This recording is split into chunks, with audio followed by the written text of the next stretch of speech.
राष्ट्राचे कुलस्वामी आई तुळजाभवानी हिंदवेश्वर राज्याचे संस्थापक छत्रपती शिवाजी महाराज सिंहाच्या कपड्यात घालुनी हात मोजती जात ही जात मराठ्याचे Chhatrapati Sambhaji Maharaj domain of domain भारतरत्न विश्वरत्न राज्यघटनेचे शिल्पकार डॉक्टर बाबासाहेब आंबेडकर पृथ्वी ही शेषेच्या मस्तकावर उतरलेली नसून ती गरीब व कष्टकरी श्रमिकांच्या तळहातावर उतरलेली आहे असे म्हणणारे लोकशाहीर अण्णाभाऊ साठे विद्येविना मती गेली, मती विना नीती गेली, नीती विना गती गेली, गती विना वित्त गेले, वित्ता विना शूद्र खचले, एवढे सारे अनर्थ एका अविद्येने केले, एका अविद्येने केले. महात्मा ज्योतिबा फुले, पहिल्या महिला स्त्री शिक्षिका सावित्रीबाई फुले, पंढरपूर ते पंजाब पर्यंतच्या सर्व थोर संतांच्या ठाई मी नतमस्तक होतो. जिच्या कुशीतून स्वराज्याचं देखणं स्वप्न निर्माण झालं त्या राजमाता राष्ट्रमाता जिजाऊ त्यांना अभिवादन करतो. आणि हे जे स्वप्न ज्या महामानवानं सत्यात उतरवलं ते म्हणजे छत्रपती शिवाजी महाराज. आणि हेच स्वप्न आपल्या खांद्यावर पेलून ज्यांनी वारसा निभावला ते म्हणजे छत्रपती संभाजी राजे. या सर्वांना मी अभिवादन करतो. निरक्षर मराठ्यांचा इतिहास सुवर्ण अक्षरांनी लिहावा तितका तेजस्वी आणि ओजस्वी आहे. महाराष्ट्राची भूमी 300 वर्ष अंधाऱ्याच्या गुलामगिरीत खितपत पडली होती आणि तेव्हा शिवनेरी किल्ल्यावर एक राजा जन्माला आला तो म्हणजे हिंदवेश्वर राज्याचे संस्थापक छत्रपती शिवाजी महाराज. त्यांना जिजाऊंनी लहानपणापासूनच सुसंस्कार दिले. रामायण महाभारत अशा अलौकिक कथा सांगितल्या, वीर पुरुषांच्या कथा सांगितल्या. त्यातूनच स्वराज्याच्या रूपाने या भूमीवर शिवभारत घडले. आणि तेच आपले खरे खरे आयडल असले पाहिजे. पण आजकालच्या मुलांचे आयडल काय? Hero heroine. मध्ये कधी पुष्पा 2 नावाचा पिक्चर येऊन गेला. त्यातील झुकेगा नाही साला म्हणल्यावर आमच्या पोरांना बरं वाटू लागलं. अरे तो पुष्पा झुकेगा नाही साला म्हणणारा पुष्पा तुमचा आदर्श असेल की नाही मला माहित नाही. पण वयाच्या 35व्या वर्षी औरंगजेबासमोर थांबून डोक्याच्या केसापासून पायाच्या नखापर्यंत डोळ्यातलं एक आणि एक घुगुळ काढून या मातीला आपल्या रक्ताचा अभिषेक घालणारा सर्जा संभाजी राजा औरंगजेबाला त्याची अवतार दाखवून देणारा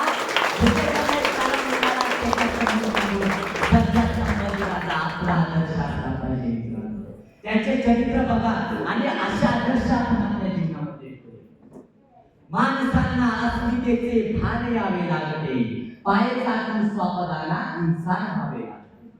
अरे या महाराष्ट्राला शिवाजी महाराजांनी आपल्या इंसानाची काय जाणीव असते ही करून दिली. आणि आजकालची मुलं आया बहिणीची छेड करतात, गाडीवरून त्यांना कट मारतात, अंगाला हात लावतात. अरे आया बहिणीच्या अंगाला हात लावू नका नाहीतर तुमचे हात कडक केले जातील अशी माझ्या राजाची शिकवण आहे. मला शिवाजी महाराज व्हायचा आणि संभाजी महाराज व्हायचा. तर त्यांनी लक्षात ठेवा ज्याला बाईची ताई कळाली तो मुक्ताईचा ज्ञाना झाला. ज्याला बाईची ताई कळाली तो मुक्ताईचा ज्ञाना झाला. ज्याला बाईची मैत्रीण कळाली ना तो राजेचा श्याम झाला. ज्याला बाईची मैत्रीण कळाली तो राजेचा श्याम झाला. ज्याला बाईची पत्नी कळाली तो सीतेचा राम झाला. आणि ज्याला बाईची आई कळाली ना तो फक्त जिजाऊचा शिवबा झाला. आपण शिवाजी महाराजांचे आदर्श घेतले पाहिजे म्हणजे मुलांमध्ये मुलींकडे बघण्याचा दृष्टिकोन निश्चितच बदलेल असं मला वाटतं. आणि आजकालच्या मुली अशा नराधमांना घाबरतात. अरे तलवारीपेक्षा तीक्ष्ण तुझ्या नजरेची धार आहे, तलवारीपेक्षा तीक्ष्ण तुझ्या नजरेची धार आहे. महाराष्ट्राची वाणी तू भवानीचा वार आहे. महाराष्ट्राची वाणी तू भवानीचा वार आहे. भगव्याची रक्षणी तू या स्वराज्याची लेक आहे. भगव्याची रक्षणी तू या स्वराज्याची लेक आहे. तुम्ही समजू नको स्वतःला तुझी जाऊची लेक आहे, तुझी जाऊची लेक आहे. आपल्या शिवाजी महाराजांना घडवलं तसं तुम्ही आपला इतिहास बघितला तर ताराराणी अहिल्यादेवी होळकर अशा कित्येक गणरांगिण्या होऊन गेल्या ज्या जर शत्रूचा नांगावर आला ना तर हातात तलवार घेऊन शत्रूवर वार केले. त्या राण्यांचा इतिहास तुम्ही बघितला पाहिजे असं मला वाटतं. आणि आजकालच्या मुली लव जिहादच्या प्रकरणात अडकत आहेत. मुलांच्या पैशावर मजा मारण्यासाठी आपला स्वाभिमान घाण लागताय. अरे त्या औरंगजेबानं माझ्या राजाला किती त्रास दिला. कुणीतरी यायचं हाताची बोटं काढून न्यायचं, कुणीतरी यायचं डोक्याची केस उठायचं, कुणीतरी यायचं राजांच्या अंगावरती थुंकायचं, कुणीतरी यायचं पुण्याच्या वाट्या काढून न्यायचं, गरम गरम पाणी ओतायचं, कुणीतरी यायचं मीठ चोळायचं, असंख्य वेदना व्हायच्या. उशीतून कापूस बाहेर काढावा तसा संभाजी राजाच्या अंगातून मासाचा लढता बाहेर काढला. अरे हनुमानाला शेंडूर बसावा तसा माझा राजा दिसत होता, तरी त्याला कधी लाचारी बसली नाही. अरे जगायचं तर स्वाभिमानाने जगायचं आणि मरायचं तर स्वाभिमानाने मरायचं. ही आपल्या राजाची शिकवण आहे. मुलींनी लक्षात ठेवा स्वाभिमान काय आहे. हो तुझ्या चरित्रांची उंची गर्व तुझ्या तत्वनिष्ठेचा करावा. हो तुझ्या चरित्रांची उंची गर्व तुझ्या तत्वनिष्ठेचा करावा. वर्तमानातल्या तुम्ही आम्ही राज्य शिवरायांचा असावा.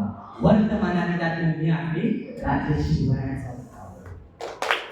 आजची पोरं गाड्यावर झेंडा लावून फिरतायत, शिवरायांच्या प्रतिमा लावून फिरतायत. उद्या तीच गाडी शिवाजी महाराजांच्या स्मारकासमोर कमी आणि दारूच्या दुकानासमोर जास्त असेल. आज हा घालणारा आपण भगवा रुमाल, भगवा झेंडा, तो बोलणारा भगवा झेंडा उद्या रोडवर पडलेला असावे. हे योग्य आहे का? अरे आपण आपल्या शिवरायांचं चरित्र बघितलं पाहिजे. जर तुम्ही फक्त शिवरायांचं चरित्र वाचलं तरी ना तर तुमच्या जीवनात बदल झाल्याशिवाय राहणार नाही. हे सांगतो. थोर महात्मे होऊन गेले चरित्र त्यांचे पहा जरा. थोर महात्मे होऊन गेले चरित्र त्यांचे पहा जरा. आपण त्यांच्या समान होऊ हाच आहे गोष्ट, हाच आहे गोष्ट. आपण या महाराष्ट्रात जन्माला आलो. आपलं किती अहोभाग्य आहे. आपण जन्मावेळी कोणाचा पाळणा मानला जातो रे? शिवाजी महाराजांचा. अरे आपल्या जन्मावेळी शिवाजी महाराजांचा पाळणा मानला जातो. आपण किती भाग्यवान आहोत. आणि आपण व्यसन करावं हे योग्य आहे काय? पोरांनो व्यसन आणि फॅशन करून मिळतं तरी काय? व्यसन आणि फॅशन करून मिळतं तरी काय? चुकीच्या गोष्टी तुम्ही घालू नका पाय. चुकीच्या गोष्टी तुम्ही घालू नका पाय. तुम्हाला जर योग्य वागता आलं ना तर तुम्ही तुझ्याचे ज्ञानोबाला तुकोबाला आणि छत्रपती शिवराय आणि छत्रपती शिवराय. शेवटी एवढेच म्हणे, अंधार पार झाला आता दिवा पाहिजे. अंधार पार झाला आता दिवा पाहिजे.